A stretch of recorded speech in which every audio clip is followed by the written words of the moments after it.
Today we are going to be making Kentucky hot brown stuffed chicken. It sounds wonderful.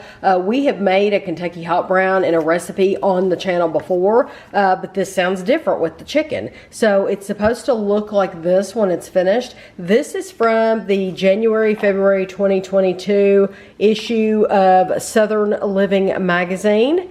And so Kevin is going to tell you all the ingredients that we're going to need. Yep. So we're going to need 4 slices of bacon. I'm going to fry it all up just because we'll use it for other things. But basically you need four slices of bacon. You need 2 tablespoons of panko breadcrumbs, 1 ounce of Parmesan cheese shredded, about a third of a cup. Sorry.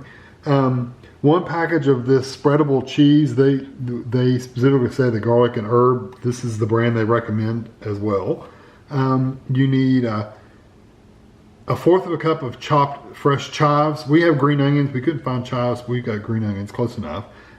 Parsley. We are using dried parsley flakes. You can use fresh as well if you want. So we're going to use 4 teaspoons of this. 1.5 teaspoons of kosher salt. 3/4 teaspoon of black pepper, 1/2 teaspoon of paprika, 4 boneless skinless chicken breasts. So we've got 2 here. We're only going to make half the recipe, so we're only going to make 2. 1 tablespoon of olive oil and 1 tomato. So I'm going to right now. I'm going to cook my bacon and chop my chives up. You need how many chives do you need?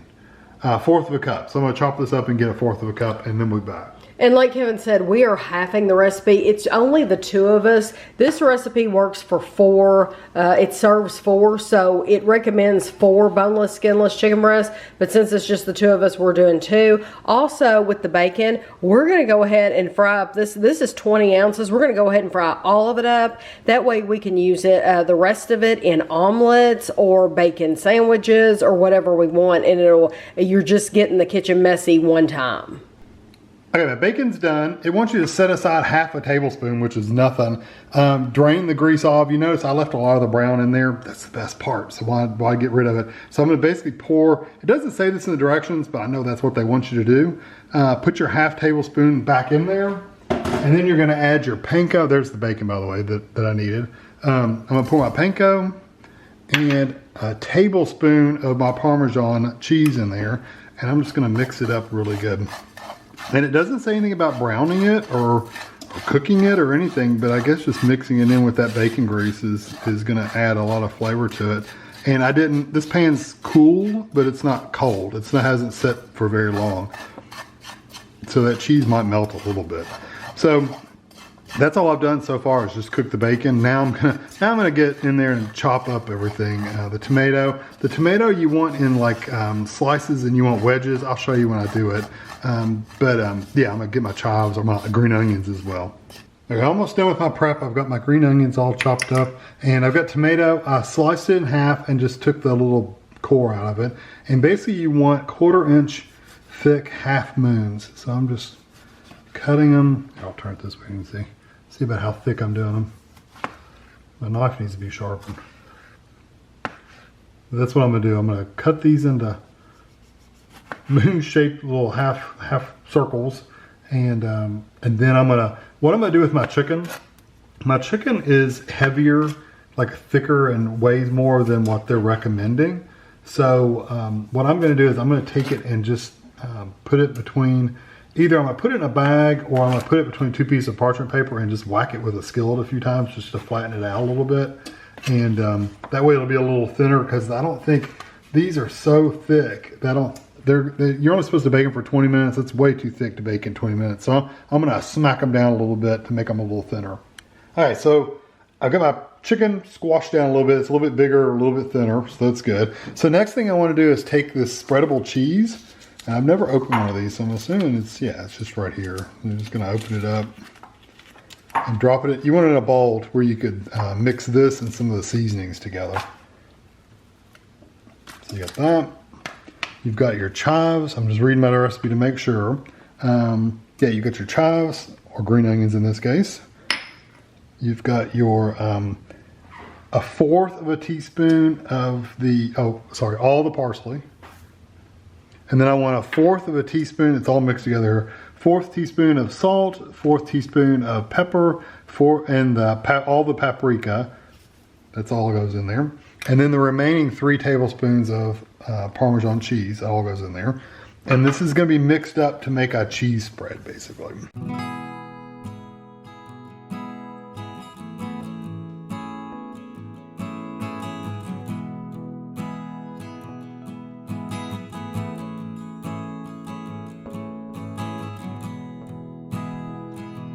The next thing I'm going to do is I'm going to cut slits in the chicken breast. You want 7 or 8 crossways, so sideways splits, about 1/2 inch apart, and don't go all the way through. Leave about 1/4 of an inch on the bottom. So I'm going to, and then you want to, first of all, my oven is preheated to 400 degrees.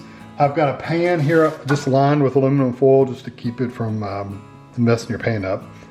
And I'm going to cut these. Let's see, you want 7 or 8. You want some pretty deep slits in here. But you don't want to go all the way through if you can help it.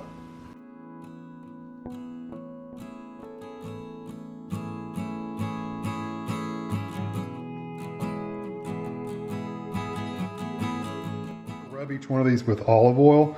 So I'm just going to pour some on each one. Massage the chicken. Make sure you get it in each slit too so it doesn't burn.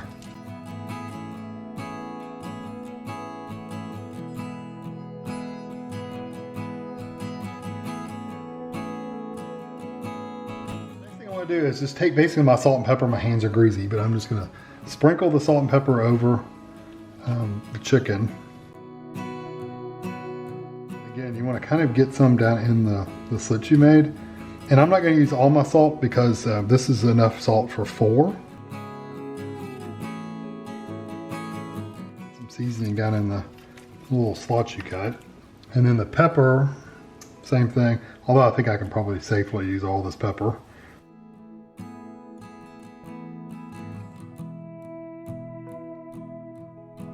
Okay, so I'm going to take a piece of bacon and I'm going to stick it in the slots.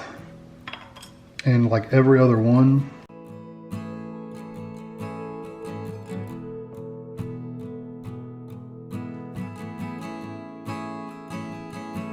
I'm going to take my cheese mixture and then put those in the slots that I didn't fill with bacon.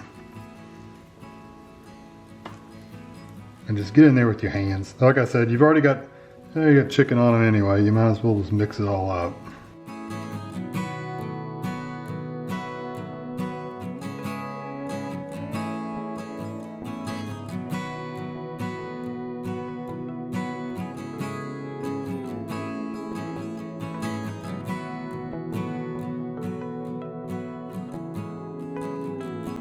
So the tomatoes, what you want to do is just take those and put them in the slots. I'm going to put them definitely in the slots with the bacon, but it may not, you don't have to do it in every slot, and they can stick up, that's fine.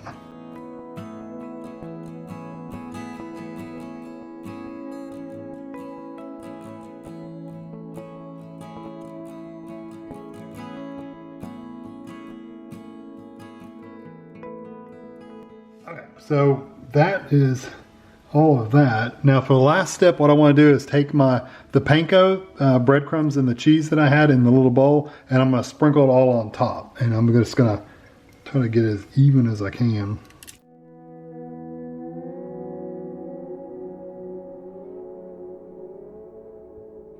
So this is going to bake. We put it in a 400 degree oven, like I said, you want to make sure it's 165 degrees or about 20 minutes. We'll check the temperature in 20 minutes and we'll let you know what it ended up being. Okay, so here it is out of the oven. We ended up doing it for what, 30 minutes? 35 minutes. 35 minutes. But I can tell you this one, the smaller piece was done after about 25 minutes. The thick one was the one we had to worry about, and it just took longer to do. If you can get it thinner, if you have a mallet, you can really pound it down thinner, then it wouldn't take that long. Then again, you don't want to make it too thin because then you can't get the slits and stuff it very well. So just keep that in mind as well. So you want it somewhat thick, maybe just not this thick. This smells wonderful. This smells good. I'm very excited to try this. I can tell you, we have never bought that Boursin cheese before, and there was a little bit left on the paper, and so I tried a piece of it. It's wonderful. But then I tried a little touch of it with the onion that Kevin added. The mixture. The mixture. Oh, with the chives and all that stuff. Yeah. Wonderful, wonderful. Okay. So I'm just gonna go for it. I got a piece with bacon and tomato. Yeah. Really good. Okay. Trying to get. You know what's interesting is that panko breadcrumb, where we put it with the bacon grease, right, has a little bit of that bacony, smoky kind of flavor in the panko. Well, you wondered if it would. Which is a perfect reason to do that. Because like this bite, oh no, it does have bacon.